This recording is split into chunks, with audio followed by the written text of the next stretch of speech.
আমরা একটা বিশৃঙ্খলা বা আপনার যেটা বলে একটা নগ্ন উদাহরণ দেখলাম যে প্রশাসনের একজন কর্মকর্তা, পুলিশের ওসি একজন সেনাবাহিনীর কর্মকর্তা মেজর সিনহাকে মেরে ফেললো গুলি করে। এবং খুব দুর্ভাগ্য, এবং আপনারা একই সাথে লক্ষ্য করবেন যে আশ্চর্যজনকভাবে সিনহা হত্যাকাণ্ডের সেই মামলাটিকে অবৈধ বলে সেই মামলার খারিজ চেয়ে বা মানে সেই মামলা বাতিল চেয়ে সেটার জন্য একটা রিট করা হয়েছে। এবং আমরা খুব অবাক হয়ে লক্ষ্য করেছি যে সেই মামলা ওসি প্রদীপের পক্ষে আইনজীবী হয়ে লড়ছেন হিন্দু বৌদ্ধ খ্রিস্টান ঐক্য পরিষদের সাধারণ সম্পাদক রানা দাস গুপ্ত, একটা সংখ্যালঘু সম্প্রদায়ের নেতা। তাকে আমরা তো সম্মান করি যে তিনি একটা সংগঠনের বা কিছু নেতৃত্বের প্রতিনিধিত্ব করেন, কিন্তু আমাদের একটা উদ্বেগের বিষয় যে ওসি প্রদীপ যে কাজ করেছে সেটি তো একটা ঘৃণ্য কাজ করেছে, একটা জঘন্য কাজ করেছে, যে একজন সেনাবাহিনীর অফিসারকে হত্যা করেছে। কিন্তু রানা দাস গুপ্তর মতো একজন প্রগতিশীল মানুষ তিনি আসলে এই ওসি প্রদীপের পক্ষে আইনি সহায়তা দিয়ে যাচ্ছেন। এটি আমাদেরকে ভাবিয়ে তুলছে যে ওসি প্রদীপের খুঁটির জোরটা কোথায়।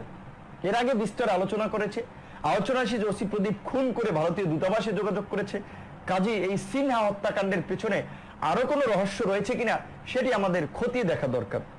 আশা করি সেটি প্রশাসন খতিয়ে দেখবে এবং সিনহা হত্যাকাণ্ডের যেন ন্যায় বিচার হয় সেই বিষয়ে আমি সেনাবাহিনীর কর্মকর্তা প্রশাসনের প্রতি আমি বলবো যে আপনারা নজর রাখবেন এবং আপনারা একটা সোচ্চার ভয়েস রেজ করবেন। এবং রাওয়া ক্লাব আর্মিদের যে অবসরপ্রাপ্ত অফিসারদের যে সংগঠন, তারা যেভাবে শুরুর দিকে একটা রাজপথে নামার হুমকি দিয়েছিল এই হত্যাকাণ্ডের ন্যায় বিচারের জন্য, আপনাদেরকে বলবো এই হত্যাকাণ্ডের জন্য ন্যায় বিচার হয়, ওসি প্রদীপদের মতো কুলাঙ্গারদের যেন উপযুক্ত শাস্তি হয় সেই বিষয়ে আপনারা সরব থাকবেন এবং আপনারা দেশবাসীকে আহ্বান জানাবেন যেন এই হত্যাকাণ্ডের বিচারের জন্য সুষ্ঠু বিচার না হওয়া পর্যন্ত যেন তারাও আপনার সচেতন থাকে।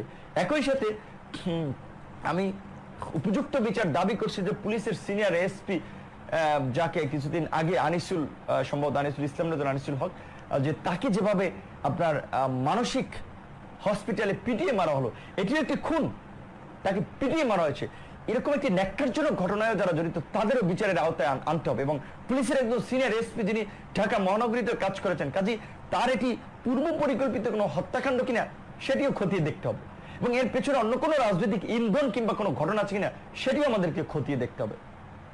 একইভাবে আমরা যেটা আরেকটি, এটি হচ্ছে যে আমি যে জিনিসটা বলবো, আমার বিভিন্ন লেখনীর মাধ্যমে লাইভে অনেক সময় আসা হয়নি বা বিভিন্ন প্রসঙ্গে কথাবার্তা হয়নি, সে কারণে আমরা লেখার মাধ্যমে জানাতে চেষ্টা করেছিলাম যে বাংলাদেশে বিদেশি অপশক্তি আপনার বাংলাদেশের কিছু লোকজনের মধ্যে ভর করেছে এবং বাংলাদেশে তারা একটা বিশৃঙ্খল পরিস্থিতি ঘটাতে চাচ্ছে, একটা সাম্প্রদায়িক দাঙ্গা বা সাম্প্রদায়িক সহিংসতা ঘটাতে চাচ্ছে। তার উদাহরণ হিসেবে সাম্প্রতিক কিছু কর্মকাণ্ডের দিকে যদি আপনারা নজর রাখেন, আপনারা সেই বিষয়ে কিছুটা আঁচ করতে পারবেন। যে প্রথম ঘটনা লালমনিরহাটে যে একজন মানুষকে পিটিয়ে মারা হয়েছে যে কোরআন অবমাননার অভিযোগে, এবং অভিযোগ আছে সেই লোকটি মানসিক ভারসাম্যহীন। তো আমাদের কাছে একটা কমন প্রশ্ন যে মানসিক ভারসাম্যহীন এই ব্যক্তিটি কি করে আপনার রংপুর থেকে লালমনিরহাটে আসলেন, এবং তিনি যে কোরআন অবমাননা করেছেন সেটি কারা দেখলো, কিভাবে তিনি নামাজ আদায় করতে মসজিদে ঢুকলেন, এইসব বিষয় নিয়ে তদন্ত হওয়া দরকার। এই বিষয়ে আশা করি আইন শৃঙ্খলা বাহিনী একটা নিরপেক্ষ, গ্রহণযোগ্য বা একটা সঠিক তদন্তের মাধ্যমে তারা এই ঘটনাটিকে আপনার রহস্য উন্মোচন করবে। তারপর আরেকটি ঘটনা কুমিল্লাতে যে হামলা হয়েছিল, সেই ঘটনাটি খুবই রহস্যজনক এবং একটা যেটা বলে আপনারা একটু পর্যবেক্ষণ করবেন যে সেটি মানে বিষয়টা খুবই ভাবার বিষয় যে সেখানে কিভাবে এই ঘটনাটি ঘটলো। যে প্রথমত সেখানে একজন ব্যক্তি স্ট্যাটাস দিয়েছিল বিদেশ থেকে, সেই ঘটনাকে কেন্দ্র করে সেখানে কেন হামলা হবে, কারা উস্কানি দিয়েছিল, কারা ইন্ধন দিয়েছিল, এবং এতে কি কোনো রাজনৈতিক কিংবা আপনার যেটা বলে ব্যক্তিগত সহিংসতা নাকি সম্প্রদায়গত সহিংসতা নাকি রাজনৈতিক সহিংসতা।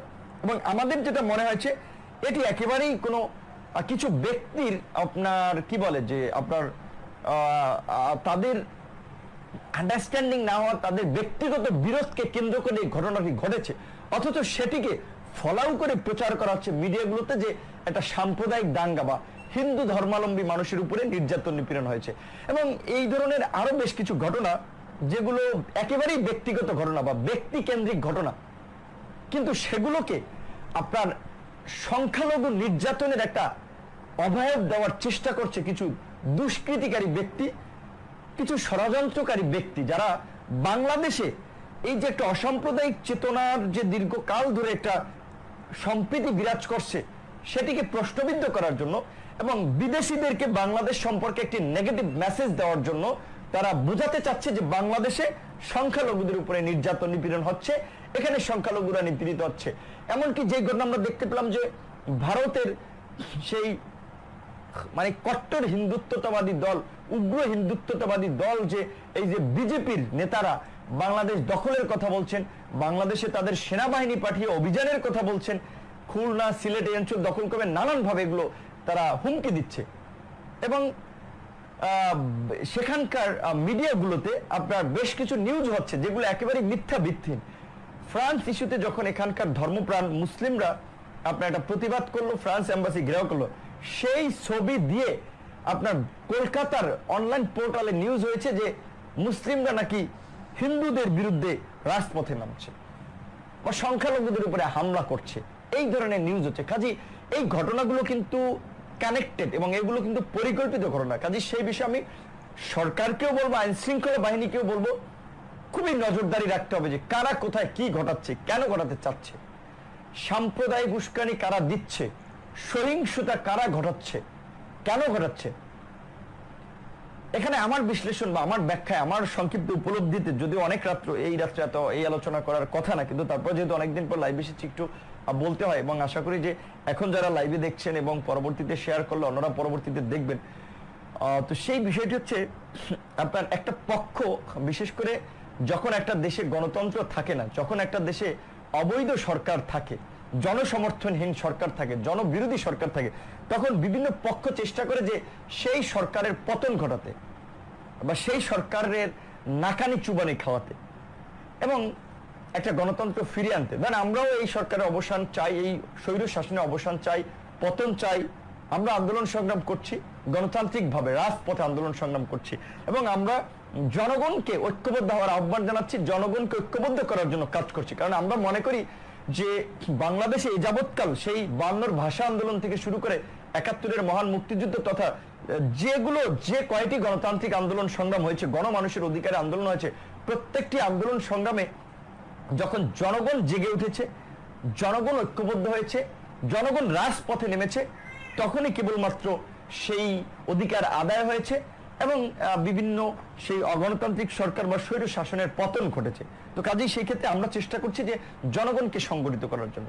এবং যেহেতু দীর্ঘদিন ধরে একটা দুর্বৃত্তায়িত রাজনীতির কারণে শিক্ষিত জনগোষ্ঠী, সচেতন জনগোষ্ঠী, মেধাবী জনগোষ্ঠীর বড় একটি অংশই আছে রাজনীতি বিমুখ, সে কারণে আমরা প্রাথমিকভাবে ইনিশিয়েটিভ নিচ্ছি এই সচেতন, শিক্ষিত, মার্জিত, দেশপ্রেমিক জনগোষ্ঠীকে আপনার রাজনীতিতে উদ্বুদ্ধ করতে হবে, তাদেরকে রাজনীতিতে এনগেজ করতে হবে। সে কারণে আমরা প্রথাগত পরিবারতান্ত্রিক রাজনীতির বিপরীতে আমরা একটা গণতান্ত্রিক রাজনৈতিক সংগঠন গড়ে তোলার জন্য কাজ করছি, সে গণ অধিকার পরিষদ গঠনের জন্য কাজ করছি এবং ছাত্র অধিকার পরিষদ, যুব অধিকার পরিষদ, শ্রমিক অধিকার পরিষদ ইতিমধ্যে গঠন করেছি।